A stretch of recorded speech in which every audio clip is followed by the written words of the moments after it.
Hi, I'm John Hope Bryant, founder, chairman, and chief executive officer of Operation Hope. I'm also chairman of the President's Council on Financial Capability, subcommittee on the underserved and community empowerment.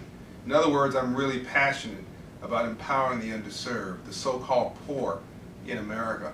We've pioneered a phrase called silver rights, from civil rights to silver rights, or how to make free enterprise and capitalism work for the poor.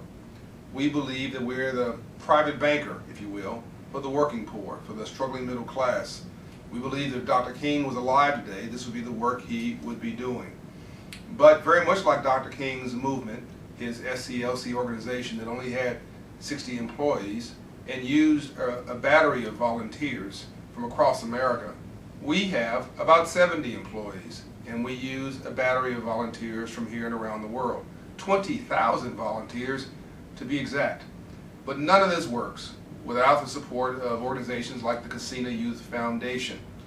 None of this works without volunteers, an army, local troops of empowerment and hope and opportunity, people like you who want to help. Now I know that helping oftentimes feels overwhelming, but and then you find out that you sometimes didn't even have an impact. I'm going to give you a quick story to change all that. I was in a school in Detroit, and young people were there being taught our award-winning Banking on Our Future financial literacy program. And a young man named Derek is in this school that's unfortunately been hijacked by thug culture. Quincy Jones says it takes 20 years to change a culture. In the last 20 years, we've made dumb sexy. We've dumbed down and celebrated it. And we've got to make smart sexy again to make it cool to stay in school. Back to the story. So young Derek's in school and he's slouching and afraid to look smart. But there's a volunteer, very much like the ones we're encouraging from Kasina, to go in these classrooms. And this volunteer has a suit on, very much like the one I've got on. And he's talking to the kids about, yes, the language of money and all that, but he's also giving them a role modeling lesson in hope and success and opportunity, because we model what we see. First couple sessions, young Derek stays quiet. Third session sort of raises his hand. It's 1 hour a week, so it's not an overwhelming task. And by the fourth session, he's got his chest out, his head up, and he's enthusiastically asking questions. By the fifth session, he's wearing the only suit he owns, wearing it to school. He's converted in every way.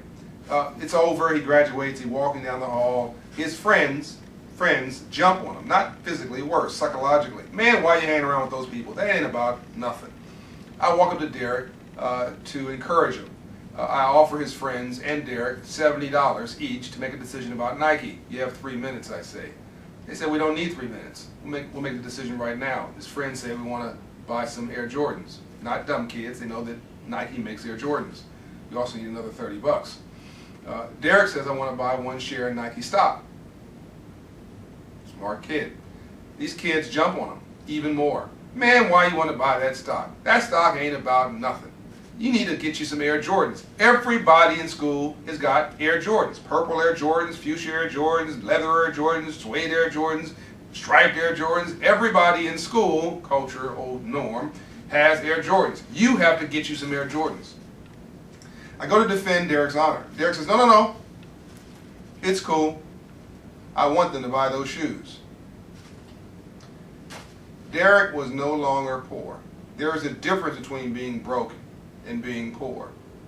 Being broke is economic, but being poor is a disabling frame of mind and a depressed condition of your spirit, and you must vow never to be poor again. Derek, from that point forward, was wealthy, beyond rich. He knew who he was, and he had a role model, very much like you can be, that showed him who he can be. The book The Tipping Point, Malcolm Gladwell proved that at 5% role models, every community stabilizes.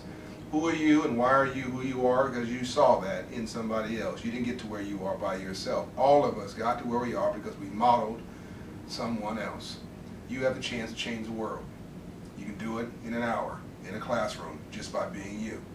Show up, change the world.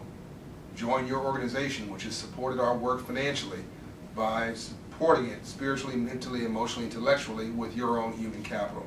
Now, I understand that you've even got a website and an email address that's dedicated to you to sign up.